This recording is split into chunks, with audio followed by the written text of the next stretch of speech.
kedua. Alhamdulillah, saya Wazir bin Abdul Hamid bersama dengan rakan-rakan peserta Raid Tuas.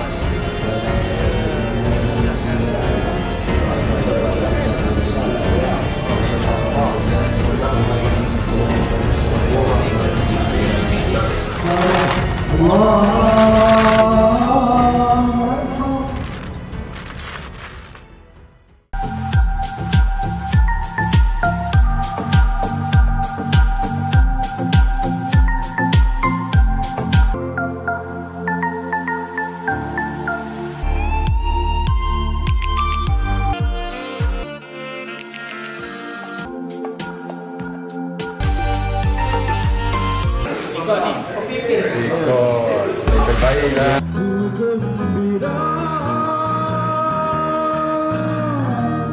Mungkin inilah dia kebahagiaan.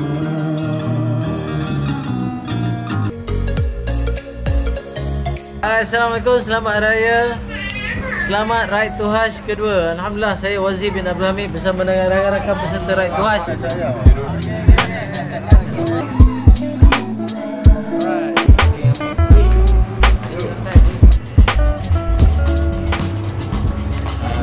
Sekali lalu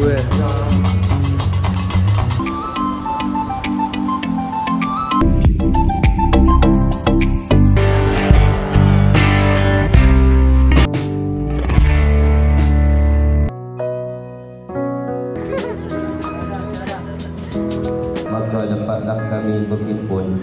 Ya Allah, berikanlah keselamatan dan perlindungan kepada mereka. Allahu Akbar, Allahu Akbar.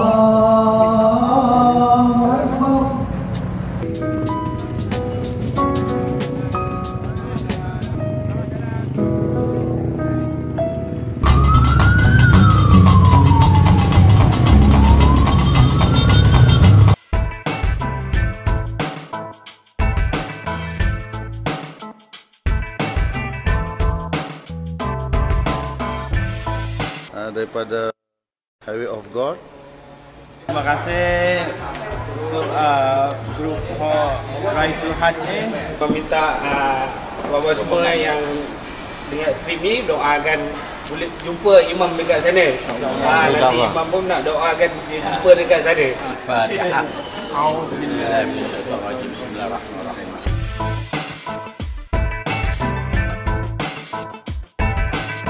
Semua selamat sampai juga malam ni. Ya, kita selamat sampai ke Kampiang Pet. Assalamualaikum. Yang tu ya dia boleh sebut.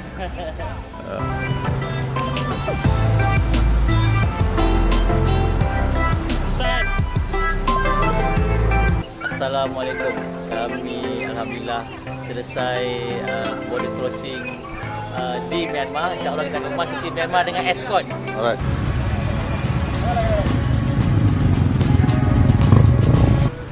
Masya Allah. Alhamdulillah, Allahu Akbar. Tengok dia orang pakai keplekat. Keplekat relax je. Tu dia. Masya Allah. Steady off road. Doktor motor kita, Romzi. Oh, motor doktor Jalan agak mencabar tapi alhamdulillah semua dapat beri kerjasama yang baik. Alhamdulillah. So harap-harapnya kuda perang kita ni mampu bertahan lah. InsyaAllah, amin. Okay. So kita ada besok lagi sehari di Myanmar. Isnin pagi kita akan masuk India insyaAllah. Pahad ke ada pahadi ni ada keradi. So kat situ ada orang Malaysia. Malaysia! So kita dah sampai dekat masjid Surte Sunni Bora Jummah Mosque. Alhamdulillah kita jumpa orang Myanmar boleh cakap Kedah. Masya Allah, Allahu Akbar. Bismillahirrahmanirrahim. Ada puri mana adik? Tak tahulah, nilai tak tahu. Oh. Itu Maidin. Di mana? Datuk Amir Ali. Masya Allah. Dia punya anak buah. Islam ada di mana-mana insya-Allah. Hanya kita perlu mencari Islam. Kok dia kata. Buat makan kita tak boleh percaya ustaz, kena beli sendiri. Assalamualaikum, masya-Allah. dan kaki saja. Oh, 2003 2013. Lah. Tak sangka rupanya sampai dekat Mandalay ni ramai rupanya orang Myanmar boleh cakap Melayu. Apa jadi pun kena boleh kat dulu. Apa yang berlaku adalah ketika kami nak masuk border pada paginya besok tak dapat masuk sebab e-visa, untuk maklumat semua, kita ada dapat e-visa. Setiap peserta memiliki e-visa. Rupa-rupanya di border Tamu Moreh belum mengaplikasikan ataupun mengguna pakai e-visa. Mudah untuk kita dapatkan. Jadi semangat Antum ataupun semangat anda semua dengan penuh tekad dan azam ni, patut kita katakan ini adalah sejuzuk daripada jihad fi sabilillah. Alhamdulillah. Anda takdir Allah, besok insya-Allah kami akan cross border India. Kita dapat hari ini bersolat Jumaat di sini dan bergaul dengan masyarakat Muslim di Mandalay. Kuda perang kita insya-Allah masing-masing tengah buat persiapan lagi sebelum kita bertolak. Untuk maklumat di sini jam 5.30 pagi. So, insya-Allah kita boleh. Mai ucapan untuk hari ke-16. Hari ke-16. Ucapan 16 betul 16. Semalam 15. Ada apa ucapan? Semoga kita jalan terus. Oh. Jalan terus Pernah dengar ayat tu? Kona sampai kat satu ketika tu kita jumpa pula off-road yang agak adventure. Saya pun berpusing-pusing. Saya berpusing bang. Off-road. Alhamdulillah. Sampai sekarang kena pula motor RS. Alhamdulillah. Dua motor breakdown.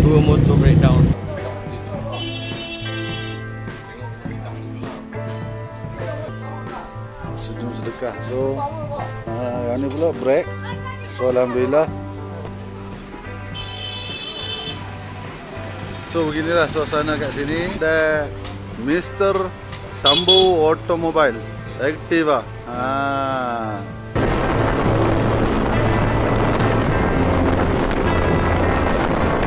Nak ke Muzaffar. So cuaca terlalu panas, jadi kita rehat sekejap. Take 5.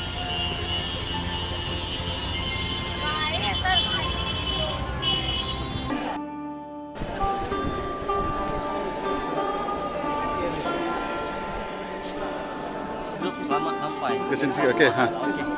Alright, Abang Fadil. Tengah setting. Ramadan.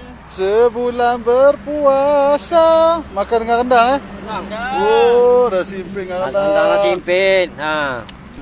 Dan tadi kita dapat rezeki jumpa buah pear. Buah pear. bukan. Ya. So buahnya isi tebal. Ini border Pakistan to India. Tiba-tiba cuaca menjadi gelap gelita. Angin sekuat-kuatnya sehingga motor pun goyang. Tuan Haji Zul Indah bang, macam mana? Jalanan daripada Malaysia semalam? Alhamdulillah. Ingatkan tadi tunggu 3 jam tak keluar-keluar kan. 9 orang ni kita nak panggil polis lah tadi. Alamak. Sikit kita punya spek ribut kita. Tu dia.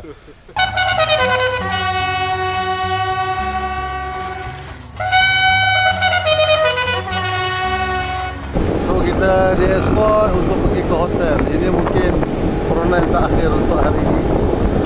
Operator sebelum ni. Dua hari ini, semalam dengan kemarin dulu kita di-escort oleh polis kan. So kalau dapat ni kita akan di-escort oleh tentera pula kan. Alright. Dan sekiranya kita naik nosi, kita tidak digunakan ke mana-mana dan duduk di hotel saja. Itu saja kan. Alright, terima kasih. Kereta kat belakang. Nampak ada bukit-bukit macam kat Madinah. Masya Allah. Cuaca walaupun panas tapi sedikit sejuk. Anginnya angin sejuk.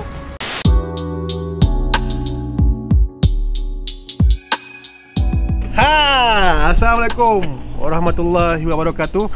Hari ini bersama aku Chef di siri episod Grand Finale, episod terakhir Ride to Hajj 2019. Okey, hari ini kita ada tetamu khas, sahabat kita orang juga. Jom jumpa kawan aku ni untuk episod kali ini. Berlalu sudah Ramadan.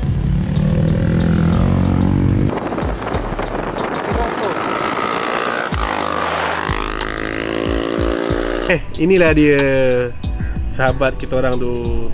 Okey, Haji Amir. Kenalkan diri sini. Okay, Assalamualaikum. Saya Amir Sharif, salah seorang peserta Ride to Hajj 2019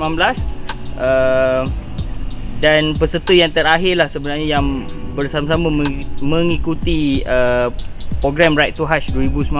Sebenarnya saya pun tahu sebelum ni terdapat banyak soalan-soalan, kadang orang bertanya berkenaan program Ride to Hajj ni apa semua kan. Kadang banyak soalan-soalan yang kita tak terjawab. Benda ni masa perjalanan tu memanglah keadaan masa yang paling sesuai untuk kita cerita. Tapi yelah, faham lah dalam keadaan kita ride selama 39 hari, kadang-kadang mood, emosi pun tak kena. Jadi kita pun jadi macam orang cakap lemau lah nak share ke nak ni apa semua kan. Jadi InsyaAllah sekarang ni pun semua dah balik, dah selamat apa semua. Okay, apa-apa pun sebelum tu disclaimer, segala kenyataan yang diberikan adalah semata-mata daripada pengalaman diri saya sendiri, tak termasuk dengan sahabat-sahabat saya yang lain. Sekali lagi saya cakap, saya tak nak nanti ada yang komen ataupun apa dengar information yang lain ke, itu tak ada masalah sebab kami 9 orang. Jadi 9 sahabat. Jadi untuk hari ini, perkongsian hari ini adalah semata-mata daripada pengalaman saya, pendapat saya. Jadi saya harap tak ada yang akan mempertikaikan selepas ni ya. So hari ini edisi khas Grand Finale Ride to Hajj 2019, khas untuk channel Malbak Ing. Okay guys, siapa yang tak pernah tengok video ni, so korang boleh check it out dekat playlist kita orang ride bersama RS150 daripada Malaysia sampai ke Pakistan guys. Jangan lupa guys, don't forget like, subscribe and share guys. Gratis guys.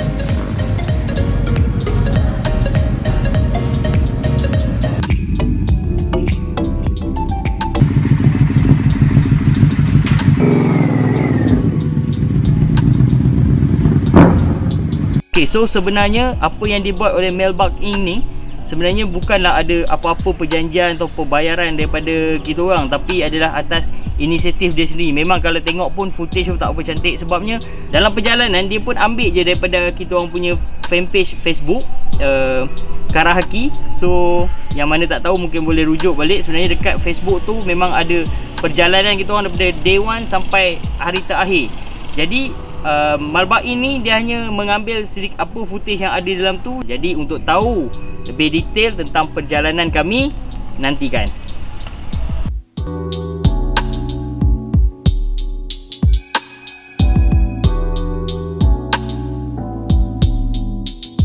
Okey, bersama kita Haji Amir. Kita nak tanya dia macam mana boleh join Ride to Hajj 2.0.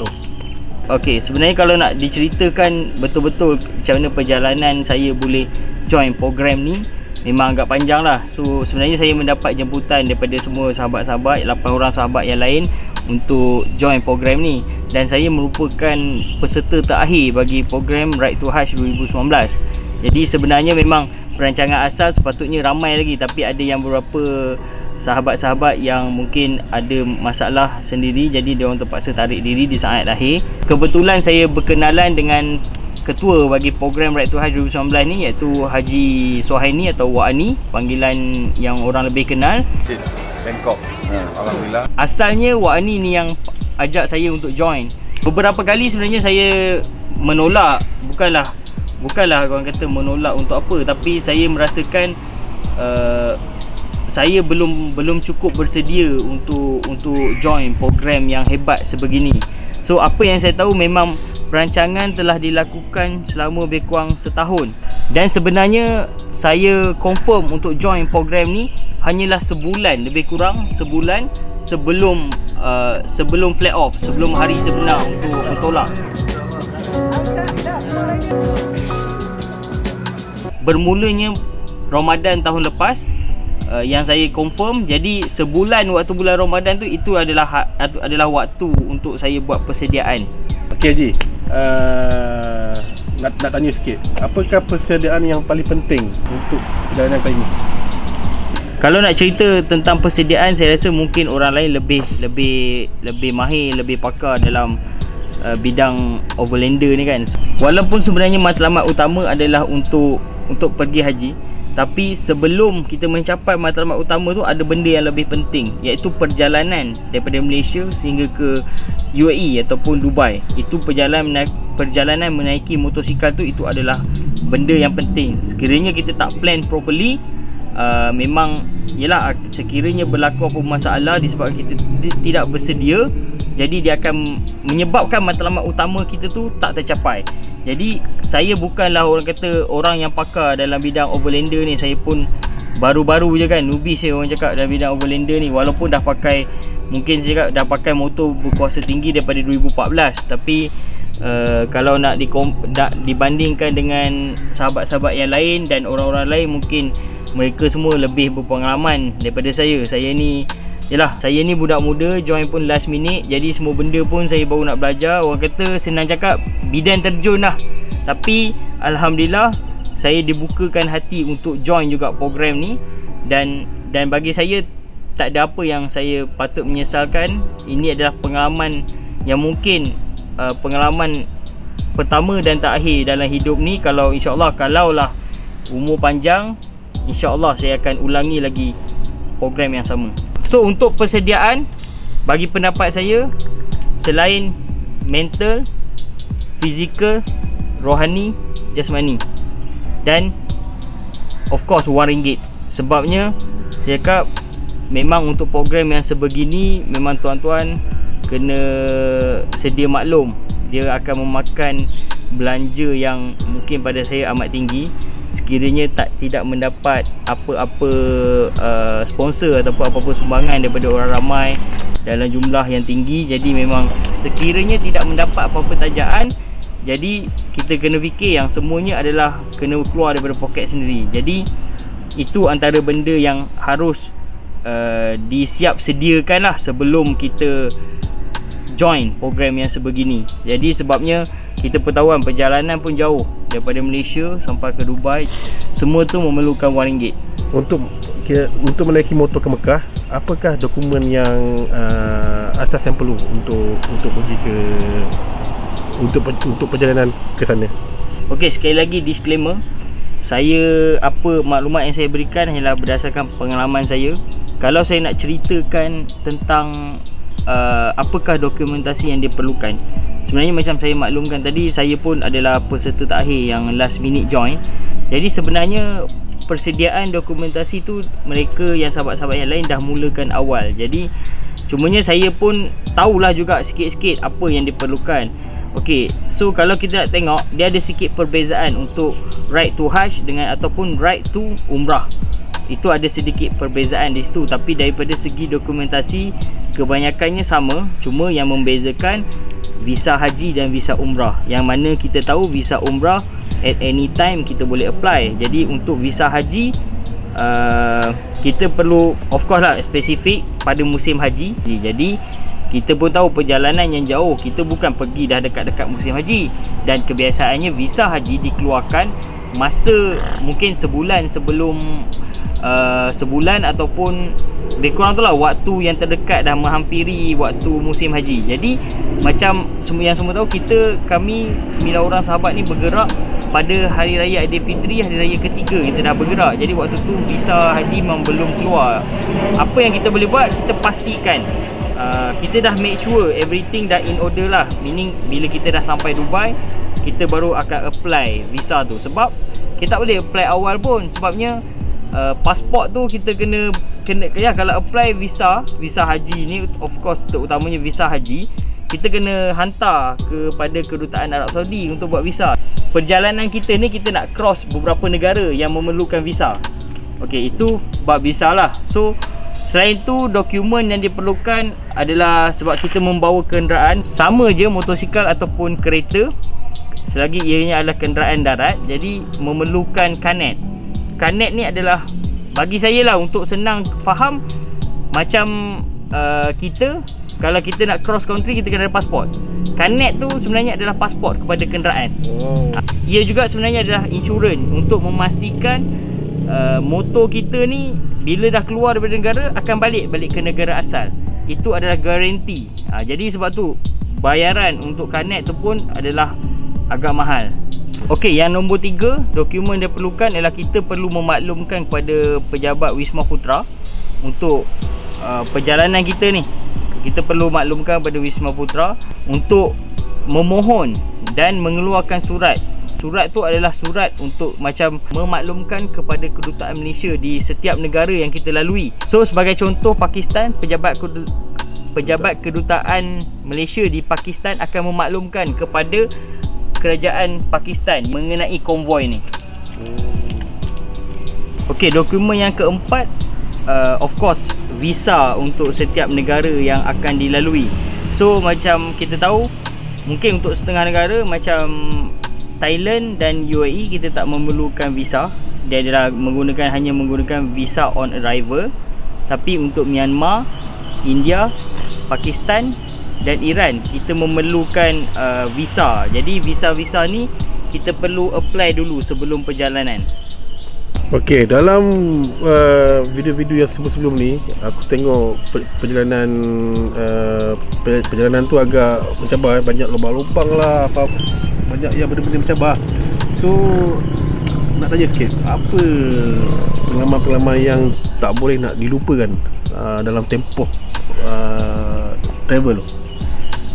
Okey, saya rasa ini pendapat semua orang pun akan bersetuju lah dengan pendapat ni, sebab memang semua orang pun melalui benda yang sama.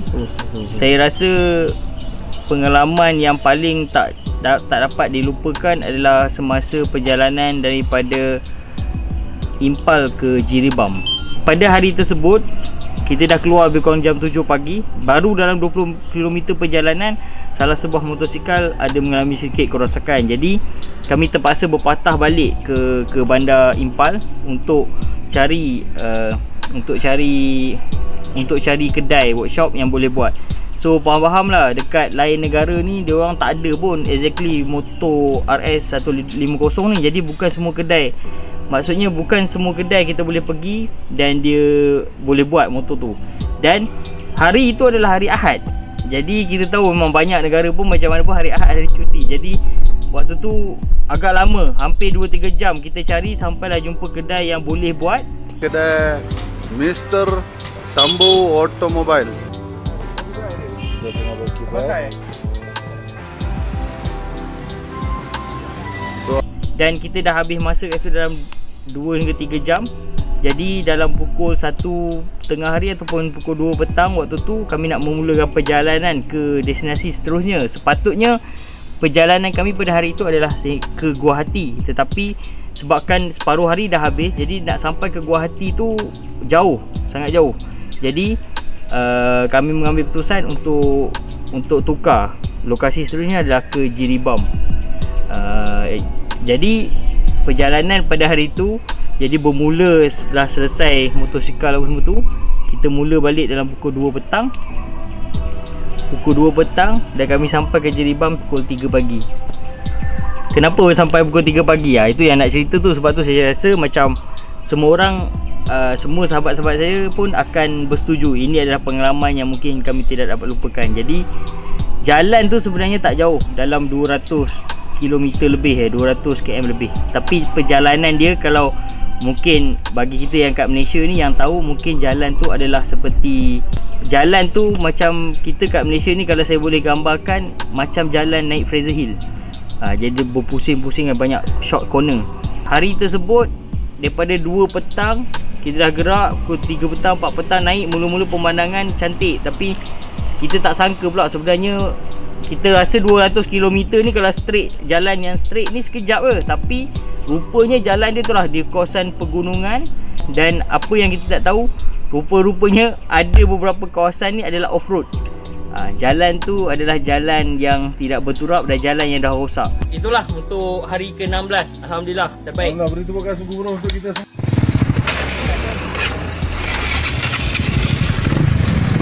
Okey, ini dia laluan off-road kita.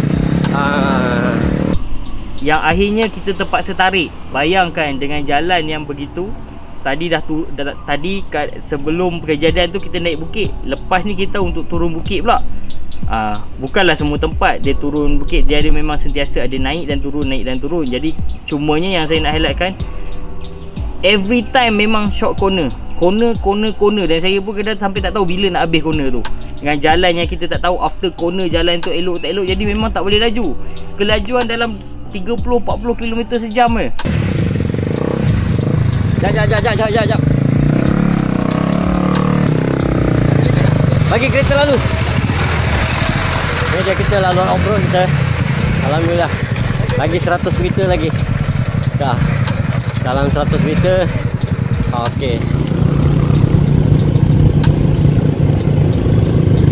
Terpaksa tarik motor malam-malam hujan. Alhamdulillah, syukur nikmat Allah. Dua motor breakdown. Jadi bayangkan dah motor rosak, kena tarik apa semua malam tu, memang betul-betul lah cubaan, dugaan, cabaran. Tapi apa pun, alhamdulillah kami 9 orang. Malam tu sebenarnya kalau nak digambarkan, semua orang pun happy. Macam walaupun dah penat, waktu tu dah pukul 11 pagi, dah pukul 11 malam, 12 malam, tak sampai lagi ni. Dan akhirnya pukul 2.30 kita sampai di Jiribam. Kita hanya berehat di masjid ketika tu. Sebabnya Jiribam tu memang bandar kecil. Memang hotel-hotel memang semua dah tutup. Ada pun hotel-hotel budget. Kita pergi ketuk pun tak nak buka. Dan akhirnya kita setuju untuk hanya berehat di masjid. Okey, banyak cerita dah aku dengar tadi. Macam cabaran dia amat gentar lah. Tak semua yang ada bersifat kental untuk mengharungi cabaran kali ni. So ada sikit nak tanya sedikit lah berkenaan dengan kos. Macam mana dengan kos ni? Berapa awak spend total nak sampai ke sana? Okey, bagi saya kos ni adalah perkara yang sensitif. Cuma mungkin ada beberapa kos yang saya perlu highlight lah, yang mungkin saya tak menyatakan value, tapi ya saya highlight sikit-sikit. Antara kos yang semua orang pun boleh fikir, of course motor, dan kos-kos untuk modifikasi motor tu. Jadi motor tu bukanlah tak boleh, motor standard keluar daripada kedai kita bawa boleh. Cumanya je lah, macam kita kalau tengok balik kan, motor kami tu dah dilengkapkan dengan box kiri kanan, box atas semua kan, dan crash bar dan beberapa lain lah modifikasi. Jadi itu pun ada kos. Jadi motor dengan modifikasi pun semua orang saya rasa boleh fikirlah berapa kan kos dia. Jadi selain tu kos perjalanan, sebab kita di setiap perhentian, maknanya satu hari kita sampai di satu destinasi, of course dekat situ ada kos hotel, kos makan hari tu kan, kos harian. Pada saya kos untuk harian ni daripada Malaysia untuk sampai ke Dubai, kos makan, minum, rehat hotel apa semua tu lebih kurang dalam 10 ke 12 ribu. Lain-lain kos visa untuk setiap negara yang kita dah apply siap-siap tu, visa tu pun dah ada kosnya, kita dah selesaikan sebelum pergilah. Dan selain tu kos kecemasan, dan of course antara yang mahal tadi saya pun dah nyatakan, kos kanet untuk motosikal tu bagi saya agak mahal. Kalau untuk RS lebih kurang RM12,000.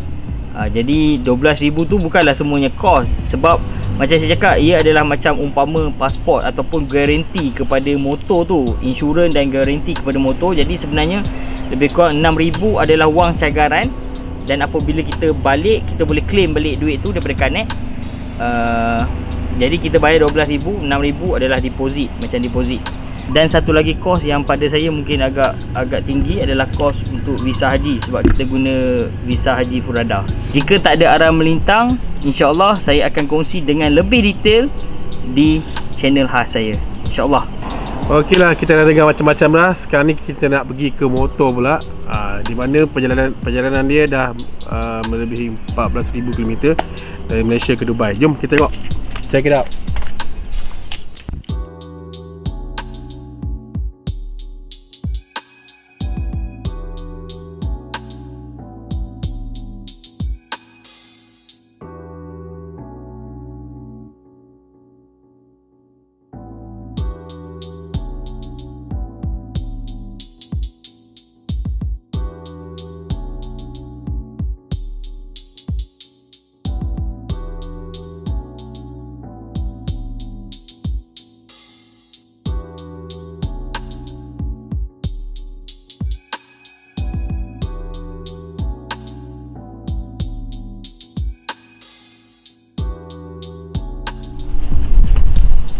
Okey, itulah dia habis kita punya coretan kita pada hari ini. Okey, terima kasih kepada Haji Amir. Right. Okay guys, lepas ni kita akan review lagi lebih dekat lagi dengan motor Haji Amir. Tengok apa yang dia dah buat kat motor dia. Okay guys, stay tune, still watching, and don't forget like and subscribe this channel. Haji Amir sudi share footage-footage yang mahal. Harap anda enjoy.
Dah hampa lampu dah bang?